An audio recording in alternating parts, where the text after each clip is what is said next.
আসসালামু আলাইকুম। Class 7 student, আমরা আবার ম্যাথ ক্লাসে ফিরে এলাম। তোমাদের এর আগে সরস্বতী কোষার 4টে চ্যাপ্টার আমি 4টে পার্ট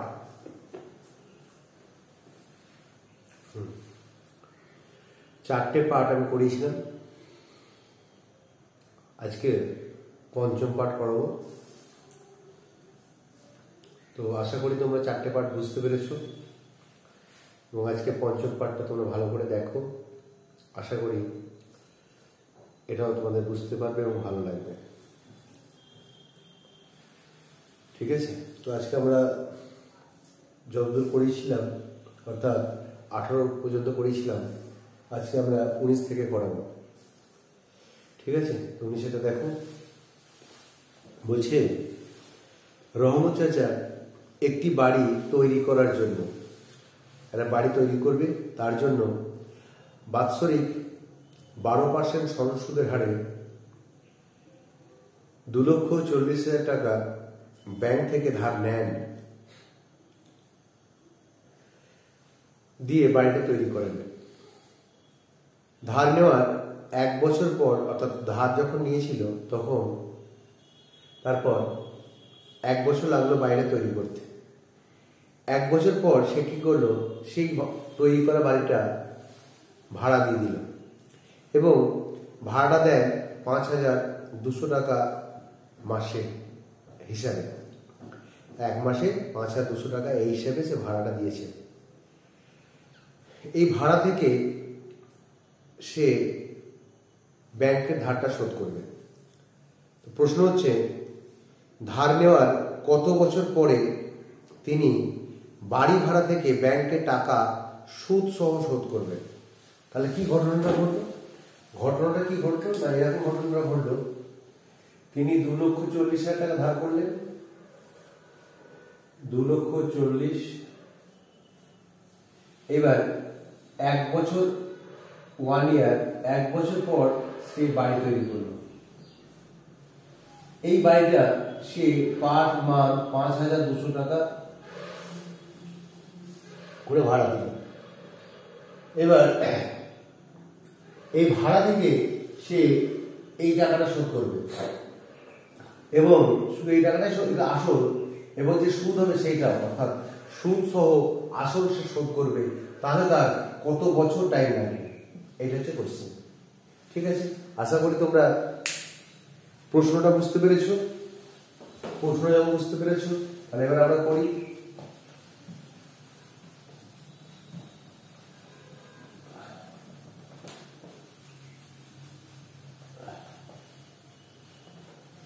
দেখো, তাহলে 2,40,000 টাকা সে প্রথমে ধার করবে। তাহলে আমরা 19 2,40,000 টাকার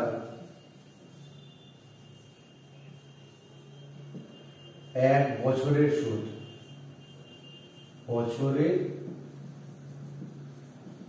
সুদ ইজ ইকুয়াল কত হবে? P T R by 100।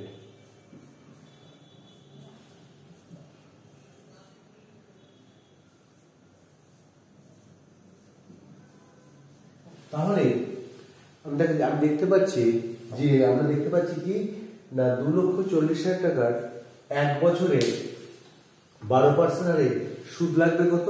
28,800 টাকা। এই 28,800 টাকাটা তার আবার ধারটা বেড়ে গেল, অর্থাৎ এই টাকাটা ধার নিয়েছিল, 1 বছর পর তার এত টাকা আবার সুদ হলো। অর্থাৎ আমি বলতে পারি যে বাড়ি তৈরি হওয়ার আগে পর্যন্ত তার মোট ধার হচ্ছে এইটা প্লাস এইটা। তাহলে 1 বছর পর, 1 বছর পর তার সুদ সহ মোট ধার, সুদ সহ মোট ইজ ইকুয়াল টু 2,40,000 প্লাস 28,800 টাকা, 2,68,800 টাকা।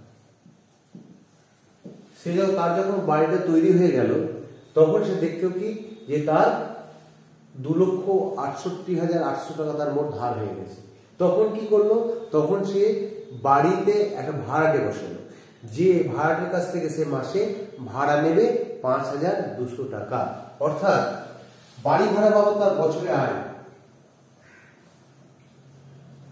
বাড়ি ভাড়া বাবদ তার বছরে আয় ইজ ইকুয়াল টু 5,200 ইন্টু 12।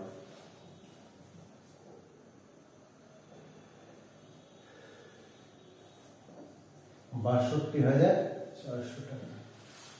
কিন্তু প্রতি বছর তাকে এই টাকাটা সুদ দিতে হয়। তাহলে সুদটা যদি শোধ করে দেয়, দ্বিতীয় বছর থেকে সে যদি সুদ শোধ করতে থাকে তাহলে তার আর মোট ধারটার কিন্তু তার বাড়বে না। তাহলে বলতে পারি সুদ বাদে প্রতি বছর জমা থাকে, সুদ বাদে প্রতি বছর জমা থাকে 62,400 মাইনাস 28,800।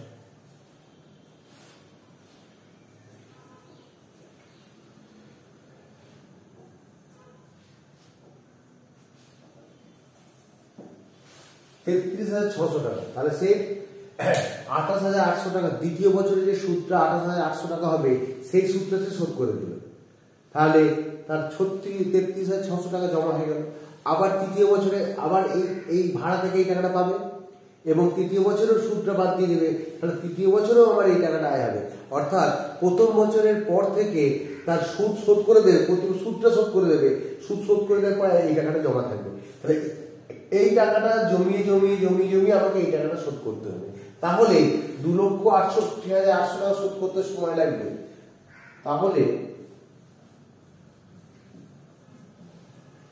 2,68,800 টাকা শোধ করতে সময় লাগবে সমান 2,68,800 ভাজিত 33,600 ইজ ইকুয়াল টু 8 বছর। তাহলে এই 8 বছর সময় লাগলো কখন থেকে? 8 বছর সময় লাগলো যেদিন থেকে সে ভাড়াটা বসিয়েছে, বা যে বছর থেকে দ্বিতীয় বছর থেকে যখন থেকে সে ভাড়া থেকে ইনকাম করছে সেই টাকা থেকে তার 8 বছর সময় লাগলো। তাহলে সে এই বাড়ি ভাড়া পাওয়ার ঠিক 1 বছর আগে ঋণটা নিয়েছিল। তাহলে বাড়ি ভাড়া থেকে 8 বছর, তাহলে ঋণ নেওয়া থেকে আরো 1 বছর পিছনে যাবে, অর্থাৎ মোট 9 বছর সময় লাগবে। তাহলে আমি কি লিখবো? অতএব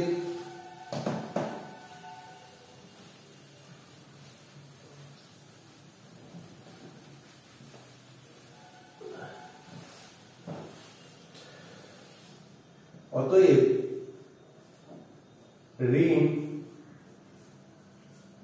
নেওয়ার 8 + 1 সমান 9 বছর পর তার সুদ সহ মোট ধার শোধ হবে। বুঝে গেল? তাহলে সে টাকা প্রথমে ব্যাংকের থেকে টাকা ধার করলো, টাকা ধার করার পর সে বাড়ি করলো, বাড়ি করার পর সে বাড়ি ভাড়া দিল, ভাড়া দেওয়ার পর সে ভাড়া টাকা থেকে সে সমস্ত ধারটা শোধ করলো। বাড়ি যেদিন থেকে ভাড়া দিয়েছে সেই দিন থেকে সময় লেগেছে 8 বছর। আর যেহেতু 1 বছর তার বাড়ি তৈরি করতে লেগেছিল তখন সে কোনো ভাড়া পায়নি, তাই তার মোট শোধ করতে লাগলো 8 + 1 সমান 9 বছর। বোঝা গেল অঙ্কটা? বেশ, আমরা নেক্সট অঙ্ক করি।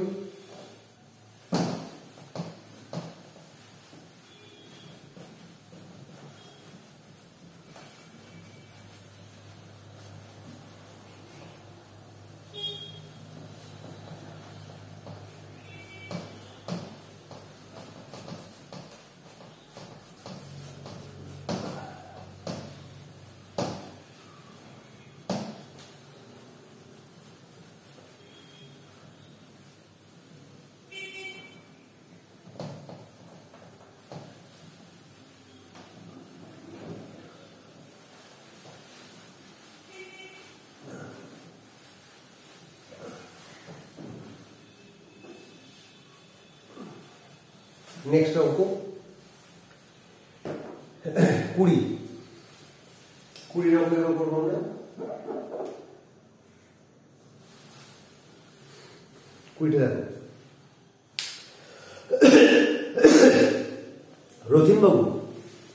রথিনবাবু তার 2 মেয়ের প্রত্যেকের জন্য ব্যাংকে এমনভাবে টাকা রাখেন যাতে প্রত্যেক মেয়ের বয়স যখন 18 বছর হবে তখন প্রত্যেক মেয়ে 1,20,000 টাকা পাবে। অর্থাৎ রথিনবাবু এক ভদ্রলোক, সে একটা অ্যামাউন্ট জমা রাখছে। 2টো মেয়ে আছে তার, একটি বড় মেয়ে একটি ছোট মেয়ে। 2টি মেয়ের নামে এমনভাবে টাকা রাখলো, বড় মেয়ের নামে একটা নির্দিষ্ট অ্যামাউন্ট টাকা জমা রাখলো এবং ছোট মেয়ের নামে আর একটা নির্দিষ্ট অ্যামাউন্ট টাকা জমা রাখলো। এমন পরিমাণ টাকাটা জমা রাখলো যাতে, হিসাব করে রাখলো যাতে প্রত্যেক মেয়ের যখন 18 বছর করে বয়স হবে তখন সেই মেয়ে 1,20,000 টাকাটা ব্যাংক থেকে পাবে। তাহলে এই 1,20,000 টাকাটা কি? এই 1,20,000 টাকাটা হচ্ছে আসল এবং সুদ। আসল এবং সুদ এই মিলিয়ে হচ্ছে 1,20,000 টাকা। অর্থাৎ 1,20,000 টাকাটা হলো সুদ আসল। এইবার ব্যাংকে তার সুদের হার হচ্ছে 10%, ব্যাংকের সুদের হার 10%। আর তার মেয়ে দুটোর বয়স হচ্ছে, একটা মেয়ের বয়স হচ্ছে 13, একটা মেয়ের বয়স হচ্ছে 8। অর্থাৎ এক্ষেত্রে আমরা দুটো মেয়ে, একটা বড় মেয়ে এবং একটা ছোট মেয়ে, আমি তো একটা মধ্যে এখানে দাগ দিয়ে দিলাম। এই দিকটা লিখছি বড় মেয়ে আর এই দিকটা লিখবো ছোট মেয়ে। দেখো বড় মেয়ের জন্য কত টাকা জমা রেখেছি আমি জানি না, ধরি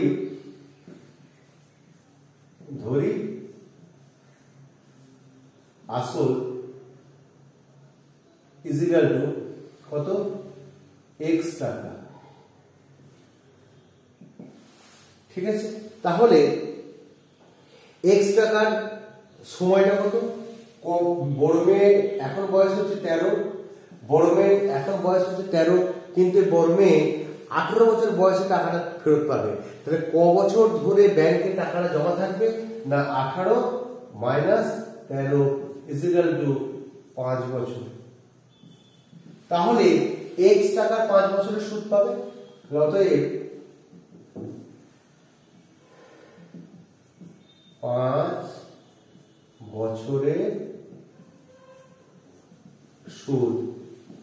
তাহলে x টাকা 5 বছর, সুদ হচ্ছে 10% আসল, ইন্টারেস্ট, রেট অফ ইন্টারেস্ট 5 একে 5, 5 দুগুণে 10, x/2। তাহলে এই টাকাটা কি পেল? সুদ পেল। তাহলে সুদ প্লাস আসল ইকুয়াল টু 120 টাকা। তাহলে প্রশ্ন অনুসারে বলতে পারি, প্রশ্ন অনুসারে কি হবে? আসল প্লাস সুদ ইকুয়াল টু 1,20,000 টাকা, বা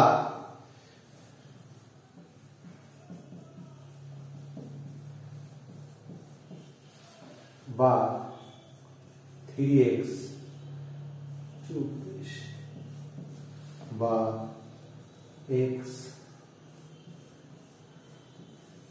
তাহলে তিনি বড় মেয়ের নামে কত টাকা জমা রেখেছিল? 80,000 টাকা। 80,000 টাকা জমা রাখলে বড় মেয়ে ঠিক যখন তার 18 বছর বয়স হবে তখন সে টাকা কত ফেরত পাবে? 1,20,000। বোঝা গেল? আমরা কি করলাম? ধরে নিলাম যে বড় মেয়ের নামে x টাকা জমা রেখেছে। তার প্ল্যানটা কি ছিল? যে আমি এমন একটা পরিমাণ টাকা জমা রাখবো যাতে বড় মেয়ে যখন 18 বছর বয়স হবে তখন বড় মেয়ে আসল এবং সুদ সমেত 1,20,000 টাকা পাবে। তখন সে কি ক টাকা জমা রেখেছিল আমরা জানি না, তাই আমরা ধরে নিলাম তিনি x টাকা জমা রেখেছিলেন। তাহলে বড় মেয়ের এখন বয়স হচ্ছে 13, বড় মেয়ে টাকা ফেরত পাবে ক বছর বয়সে? 18 বছর বয়সে টাকা ফেরত পাবে। তার মানে টাকাটা ব্যাংকে 5 বছরের জন্য থাকবে, ওই জন্য সময়টা 5 বছর। এইবার 5 বছরে ক টাকা সুদ পেল? আসল ইন্টু সময় ইন্টু সুদের হার বাই 100, এই টাকাটা সুদ পেল। তাহলে আসল হচ্ছে x টাকা জমা রেখেছিল, সুদ পেয়েছে x/2। তাহলে এই দুটো মিলিয়ে হচ্ছে 1,20,000 দিয়ে সমাধান করে দেখা গেল 80,000 টাকা পেয়েছে বড় মেয়ের নামে 80,000 টাকা জমা দিয়েছে। ঠিক একইভাবে ছোট মেয়ে আমি এখানটায় করে দিচ্ছি, বড় জায়গায় ছোট করে দিচ্ছি, তাহলে আমার বেশি লিখতে হবে না। ছোট মেয়ে, আমি এটাকে ওয়াই করে দিলাম। ছোট মেয়ের নামে ওয়াই টাকা জমা রেখেছিল। ছোট মেয়ের টাকাটা কতদিন ব্যাংকে থাকবে, আর ছোট মেয়ের বয়স হচ্ছে এখন 8, তাহলে ছোট মেয়ের জন্য টাকাটা ব্যাংকে থাকবে 10 বছর। হয়েছে? তাহলে ওয়াই টাকার 10 বছরের সুদ কত হবে? 10 বছরের সুদ হবে ওয়াই ইন্টু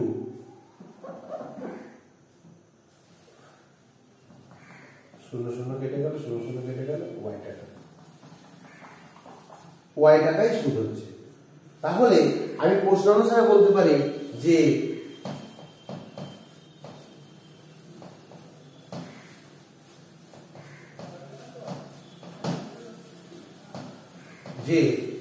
ওয়াই টাকা জমা দিয়েছিল আর ওয়াই টাকা সুদ পেল, তাহলে ওয়াই প্লাস ওয়াই সমান 1,20,000, তাহলে বা 2y ইজ ইকুয়াল টু 1,20,000, তাহলে বা y ইকুয়াল টু 60,000। হয়েছে? তাহলে বড় মেয়ের নামে সে জমা দিল কত? 80,000 টাকা, এবং ছোট মেয়ের নামে সে জমা দিল কত? 1,20,000 টাকা। ঠিক আছে? এই হচ্ছে তোমাদের কোশ্চেন। এই চ্যাপ্টারটা পুরো শেষ হয়ে গেল, বড় কোশ্চেন শেষ হয়ে গেল। আর এবার আমাদের শুরু হবে শর্ট কোশ্চেন। কি শুরু হবে? Short question. ঠিক আছে, আমরা দু একটা শর্ট কোশ্চেন তোমাদের দেখাই ডান দিকে। ঠিক আছে, 20 21 এ শর্ট কোশ্চেন। দেখো, প্রথম শর্ট কোশ্চেন বলেছে সুদের হার 8%, সরল সুদে পি টাকার টি বছরের সুদ 1 টাকা। সুদ বলেছে 1 টাকা, সরি 1 টাকা। আসল কত? আসল হচ্ছে পি, সুদ আই, সুদ 1 নয়, সুদ আই। পি টি বছরের জন্য আর পার্সেন্ট এত, তাহলে এটা যে ইকুয়েশন, তাহলে ইকুয়েশনটা যদি আমি কোণাকুণি গুণ করি তাহলে কি হবে? P T R is equal to 100 I. তাহলে এটা হলো উত্তর। দেখো এই উত্তরটা কোথায় আছে? 100 ইনটু আই। দেখো 1 এর দাগে সি, তাহলে 1 এর দাগে সিটা হচ্ছে এই উত্তরটা। ঠিক আছে, আমি এটা 1 এর দাগে গেল, আমি 2 এর দাগে করি। 2 এর দাগে বলেছে কোন মূলধন একটি নির্দিষ্ট সরল সুদের হারে 20 বছরে দ্বিগুণ। তাহলে আমি যদি 100 টাকা জমা রাখি, ঠিক আছে, তাহলে 20 বছরে দ্বিগুণ, তাহলে 20 বছরে দ্বিগুণ হলে কি হবে? কত টাকা সুদ হতে হবে? দ্বিগুণ হলে সুদ হতে হবে কত? 100 টাকা সুদ হতে হবে। আসল, এটা আসল, এটা সুদ। দ্বিগুণ হতে গেলে কি হবে? আসল 100, সুদ 100। দ্বিগুণ মানে কি? দুগুণ মানে ডবল।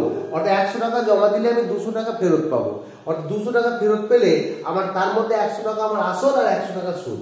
তাহলে দ্বিগুণ হতে গেলে 100 টাকা সুদ পেলে দ্বিগুণ হবে।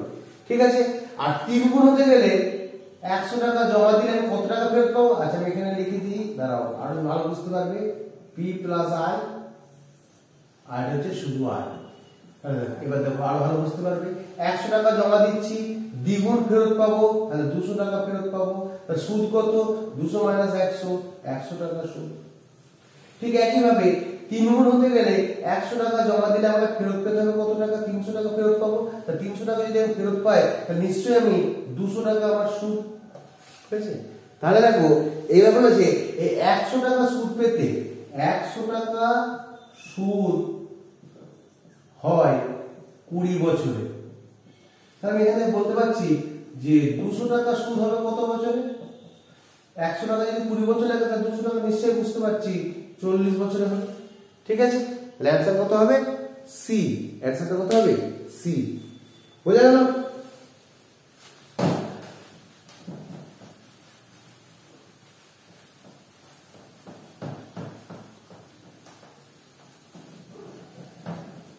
ঠিক আছে, 3-এরটা কোন মূলধন 10 বছরে দ্বিগুণ। 10 বছরে দ্বিগুণ, দ্বিগুণ হতে গেলে একটু আগে দেখালাম, দ্বিগুণ হতে গেলে আসল 100 হলে সুদ 100 হয়। সুদ 100, আসল 100, 10 বছরে টিটা হচ্ছে 10, আর বাই 100। তাহলে সুদের হার নির্ণয় করতে বলেছে, তাহলে আমরা বা বলতে পারি 10r = 100, 10 দিয়ে ভাগ করে দাও, r = 10। আর হচ্ছে সুদের হার হচ্ছে 10%। ঠিক আছে, তারপরে দেখো চারেরটা, x% বার্ষিক সুদের হারে কোন মূলধনে সুদের হারটা x%, কোন মূলধনটা কত সেটা বলে দেয়নি, x বছরে সুদ x টাকা, মূলধন নির্ণয় করতে বলেছে। i = PTR/100, i বলেছে x, p টা আমি জানি না, t টা বলেছে x, সুদের হারটা বলেছে x বাই 100। তাহলে i = PTR/100। তাহলে দেখো এই pp আচ্ছা আমি যদি এরকম করে লিখি যে p × x = 100 × x, দেখো x কেটে গেল, একটা x কেটে গেল, তাহলে p সমান কত হবে, 100 বাই এই একটা x হলো। তাহলে p সমান 100 বাই x টাকা, কয়টা হলো, c এরটা। ঠিক আছে, আর একটা করতে হবে, আর একটা করি শেষ হবে।